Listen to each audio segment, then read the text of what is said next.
Տիկին Բադալյան, ընդդիմադիրներից ստացել եք իմպիչմենթի գործընթացի փաստաթուղթը, որով ընդդիմադիրները խնդրում են միանալ գործընթացին, ստորագրահավաք իրականացնել եւ Նիկոլ Փաշինյանին անվստահություն հայտնել։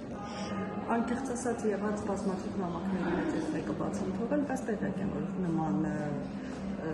առաջարկ ստացել ենք եւ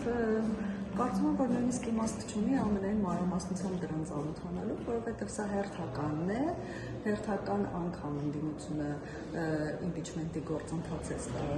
նախաձեռնում, առաջին անգամ չի բնականաբար եւ վստահ եմ, որ ընդդիմությունի սկզբան էլ շատ լավ գիտեր, որ սա տապալված գործընթաց է։ Ինչու Տիկին Բադալյան, ինչ եք համարում տապալված, այսինքն ԿՊ-ից չկան մարդիկ, ովքեր կմիանան գործընթացին։ ԿՊ-ից գեթ մեկ հոգի կմիանա այդ գործընթացին եւ կարծում եմ մտածելով թե ինչը կարող է լինել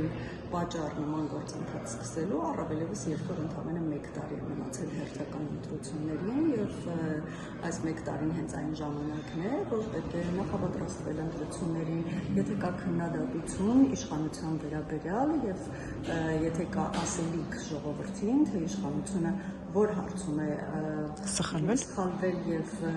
ինչ կարելի է դրա փոխարեն անել կամ ինչ կարելի է անել երկիրը շատ ավելի ամուր եւ կայուն հիմքերի վրա դնելու համար, հիմա ժամանակն է որպեսզի դրա մասին խոսի ընդդիմությունը, բայց կարծում եմ, քանի որ ընդդիմությունը աչքի չի ընկել ընդհանրապես խորհրդարանական ընդդիմությունը, ես նկատի ունեմ, աչքի չի ընկել ոչ օրենսդրական նախաձեռնություններով, ոչ քաղաքական ելույթներով, զատ են իրարից վիրավորանքներն ու քաղաքական խոսքը, բնականաբար իր ընտրողներին ինչ որ կերպ իր մասին հիշեցնելու համար ուղղակի նախաձեռնել է հերթական ակցիա։ Տիկին Բադալյան, դուք կարծում եք, որ հայ ժողովուրդը գոհ է Նիկոլ Փաշինյանի վարած քաղաքականությունից ու ինչպես նաև դուք որպես իշխանության ներկայացուցիչ գոհ եք Նիկոլ Փաշինյանի աշխատանքից։ Իշխանությունից ամբողջապես գոհ լինել պարզապես հնարավոր չէ, որովհետև ընթացքում լինում են բարեփոխումներ, ընթացքում լինում են օրենսդրական նախաձեռնություններ, որոնք իհարկե հեռահար, այսպես ունենալով շատ լավ նպատակներ, սկզբնական շրջանում կարող են նաև դժգոհություններ առաջացնել, բայց հենց անձամբ Նիկոլ Փաշինյանից, որ իր հրաժարական անվստահությունը հայտնի։ Թե դժգոհ է, մենք այդ մասին կարող ենք շատ հստակ իմանալ ընտրություններով։ Եթե ժողովուրդը դժգոհ է Նիկոլ Փաշինյանից 2026 թվականին ուղղակի վստահություն քրե չի տա Նիկոլ Փաշինյանին։ Կգնահատի այս ամբողջ աշխատանքը, այս ամբողջ փուլը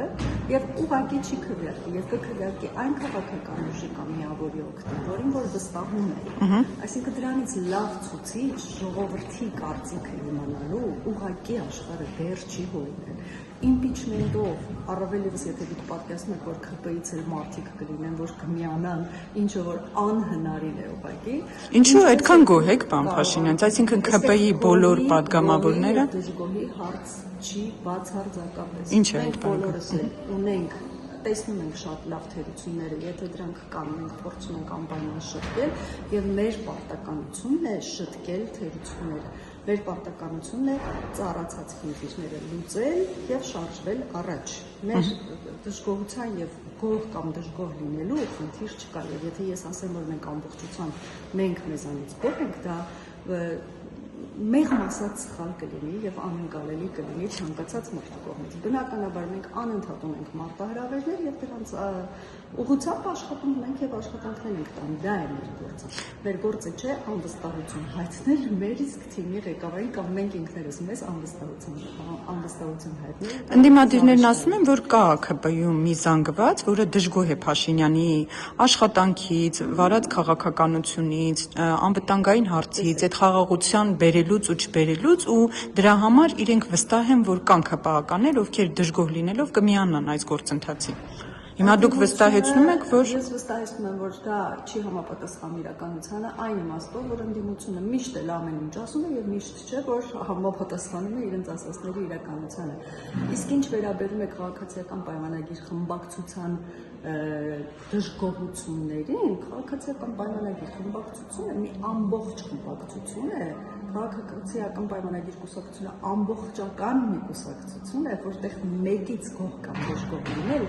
չի կարելի։ Այսինքն մենք կամ դժգոհ ենք ինքներս մեզանից, ոչ թե մեկ անձից։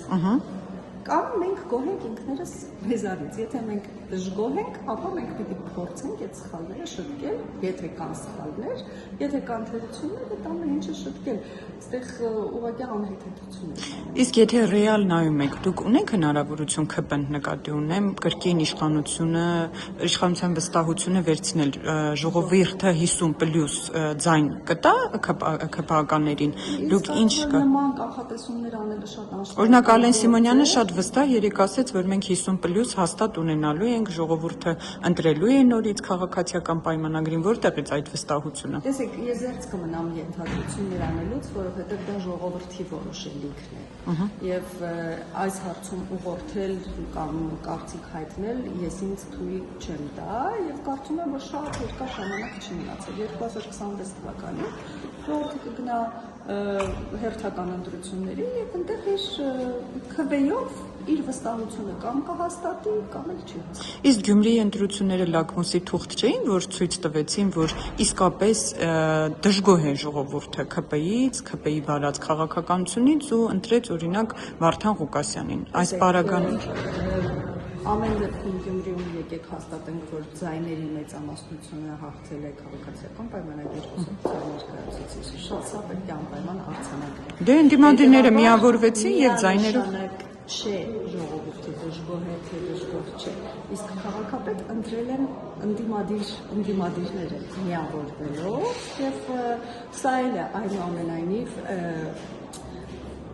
մենք պիտի հարգանքով վերաբերենք ժողովրդի քվեին, անկախ նրանից այդ արդյունքները մեզ դուր են գալիս, թե դուր չեն գալիս։ Եվ ես հուսով եմ, որ անկախ նրանից ինչ պայմաններում եւ ինչպես ստացվեցին այդ ընտրությունները, բայց Գյումրիի քաղաքապետը կփորձի ամեն ինչ անել, որպեսզի գյումրեցին գոհ մնա վարչակարգի կառավարումից։ Սա ամենակարևորն է։ Ուզում եք վերադառնալ նորից խորհրդարան, երբ որ 26 թվականի ընտրությունները լինեն։ Հիասթափություն կա այս ժամանակահատվածում եւ կուսակցությունից եւ խմբակցությունից եւ նաեւ ընդհանուր մթնոլորտից, падգամավորական գործունեությունից։ Մթնոլորտը եւ ընդհանուր առմամբ ամեն ինչ կարող է լինել շատ ավելի լավ եւ դրա համար պետք է ջանքեր գործել։ Դե տեղեկությունեմ, որ նեղացվածություն կար, հատկապես երբ որ առողջապահության հանձնաժողովի փոխնախագահի պաշտոնից հրաժարվեցիք դրա համար, այսինքն մտադրություն ունեք հետ վերադառնալ, թե նեղացվածությունը կա։ Ես դեռ չեմ մտածել։